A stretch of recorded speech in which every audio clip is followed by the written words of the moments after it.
जिसके बाद हमें मॉर्निंग का सीन दिखाया जाता है जहाँ पर जावन 8 गेट की पिल को रिफाइन करने के लिए तैयार था, जिसके बारे में बताते हुए कोई सभी से कहता है आज अलायंस लीडर 8 गेट की पिल को रिफाइन करने वाले हैं। उम्मीद है सभी उन्हें पिल को रिफाइन करते हुए ध्यान से देखेंगे, जिससे आपको भविष्य में पिल रिफाइन करने में आसानी होगी। तभी वो दोनों एल्की माहौल के मास्टर वहाँ पर आकर अपनी जगह पर बैठ जाते हैं। इसके बाद मास्टर वुजेन मास्टर ल्यूचन से कहता है अगर जावा ने वाकई में 8 गेट की पिल को रिफाइन कर लिया तो हम दोनों के लिए पिल हॉल में कोई जगह नहीं बचेगी। क्या हुआ अगर जाफन टाउजून लेवल पर मौजूद है मगर फिर भी वो 8 गेट की पिल को रिफाइन नहीं कर सकता। चिंता करना बंद करो। वही दूसरी तरफ जावन अपने हवेली फिल्म को एक्टिवेट कर उस फर्नेस को गर्म करने लगता है। वही सभी हवेली फिल्म को देखकर तो हैरान हो जाते हैं, चिल्लाते हुए कहते हैं अलायंस लीडर आप जरूर सक्सेसफुल होंगे। दूसरी तरफ हम देखते हैं जाफा ने अपने पास से इंग्रेडिएंट निकालते हुए फर्नेस के अंदर डालना शुरू कर दिया था। अति वो अपने सोल प्रेशर को उस फर्नेस पर लगाने लगता है। वही हम देखते हैं जिस सोल प्रेशर का असर वहाँ पर मौजूद सभी को हो रहा था। वही ऐसे ही पिल रिफाइन करने में कई दिन गुजर जाते हैं और अब जाकर पिल रिफाइन हो जाती है, जो बनते के साथ ही आसमान में चले जाती है। वजह से वहाँ का मौसम बदलने लगता है और वहाँ पर कलरफुल क्लाउड इकट्ठा होने लगते हैं, जिसको देखकर तो मास्टर वुजेन भी परेशान होने लगता है। मास्टर लूचन से कहता है क्या वो 8 गेट की पिल बनाने में सफल हो जाएगा?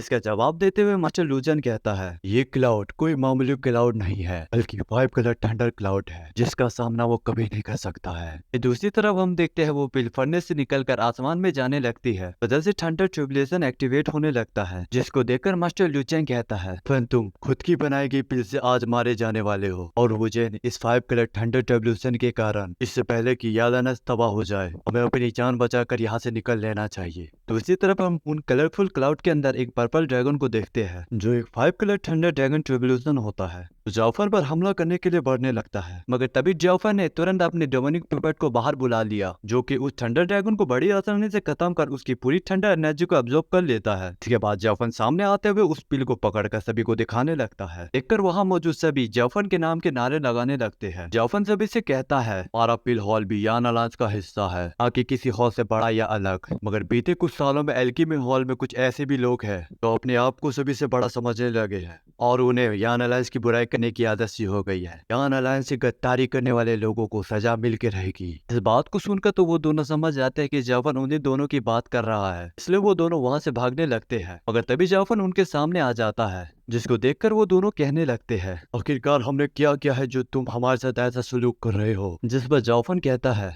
अभी भी तुम दोनों अपनी गलती मानने के लिए तैयार नहीं हो और कह रहे हो तुम्हारी गलती क्या है। वॉइस अलायंस लीडर इन दोनों को बताओ कि इन सालों में इन दोनों ने कितने क्राइम किए हैं। इस बात को सुनकर क्वीन मेडुसा इन दोनों के क्राइम के बारे में बताने लगती है। तुम दोनों ने इन बीते सालों में बहुत ही बड़े बड़े क्राइम किए हैं, जिसको माफ भी नहीं किया जा सकता है। पहला क्राइम तो तुम दोनों का ये है, उन्होंने भ्रष्टाचार किया और कानून तोड़ा और अपनी सत्ता का गलत उपयोग किया। तुम्हारा दूसरा क्राइम ये है कि तुम दोनों ने अपने फायदे के लिए यान अलायंस की पिल को बाहर बेचा। तुम दोनों ने कानून तोड़ा, तुमने यान अलायंस के किसी भी आदेश को नहीं माना, तुम दोनों ने सभी फैसले खुद से किए। और तुम्हारा तीसरा क्राइम ये है कि तुम दोनों ने यान अलायंस से गद्दारी की और खुद की ऑर्गेनाइजेशन बनाने की कोशिश की। इन सभी बातों को सुनकर तो मास्टर ल्यूजन कहने लगता है इस बात से ये साबित नहीं हो जाता है कि तुम हम पर झूठे इंजाम लगाओगी। हम कुछ नहीं बोलेंगे। अगर तुम सभी हमें नहीं रखना चाहते हो तो कोई बात नहीं, क्योंकि हम 7 ग्रेड के एल्केमिस्ट हैं। हमें कोई भी क्लैन बड़े आसान से अपने क्लैन में शामिल कर लेगा। जिस बात को बोलकर वो दोनों वहाँ से भागने लगते हैं। दोनों को वहाँ से भागते हुए देखकर जाफर अपने एक ही हाथ के प्रेशर से उन दोनों को घसीटते हुए एरिना में फेंक देता है। जिसके बाद जाफर उन दोनों के सामने आते हुए कहता है क्या लगता है तुम इतनी आसान से यहाँ से भाग सकते हो? लोगों क्या लगता है मैं तुम्हें इतने क्राइम करने के बाद भी यहाँ से जाने दूंगा? अगर आज मैं यहाँ से तुम दोनों को जाने दिया, फ्यूचर में और भी लोग यान अलायंस से गद्दारी करेंगे और कोई भी यान अलायंस को सीरियस नहीं लेगा। जिस बात को सुनकर मास्टर वुजेन कहने लगता है अलायंस लीडर हम 7 ग्रेड के एल्केमिस्ट है, हम यान अलायंस के लिए बहुत सारी पिल बनाएंगे। वही मास्टर लूचन जाफन से गुस्से से कहता है आखिरकार तुम हम दोनों के साथ क्या करना चाहते हो? इस पर जाफन कहता है यान अलायंस से गद्दारी करने की सजा तो एक ही है, वो है मौत। जिस बात को सुनकर तो उन दोनों की फटके चौसठ हो जाती है। तभी वहाँ पर कुछ वॉरियर उन दोनों को घसीटते हुए वहाँ से ले जाने लगते हैं। इस पर जाफन के इस फैसले को सुनकर तो वहाँ पर मौजूद सभी लोग जाफन के नाम के नारे लगाने लगते हैं। तभी जाफन के पीछे एक फॉलिंग स्टार पवेलियन का एल्डर आते हुए जाफन से कहता है हमने वार्म होल को पूरी तरह से रिपेयर कर लिया है और अब हम इसकी मदद से फॉलिंग स्टार पवेलियन लौट सकते हैं। इसी के साथ ये एपिसोड हमारा यहीं पर खत्म हो जाता है। अगर आपको वीडियो अच्छी लगे तो लाइक करें और सब्सक्राइब करना ना भूलें। तब के लिए मैं मिलता हूँ आपको किसी और वीडियो के साथ। तब तक के लिए सायोनारा।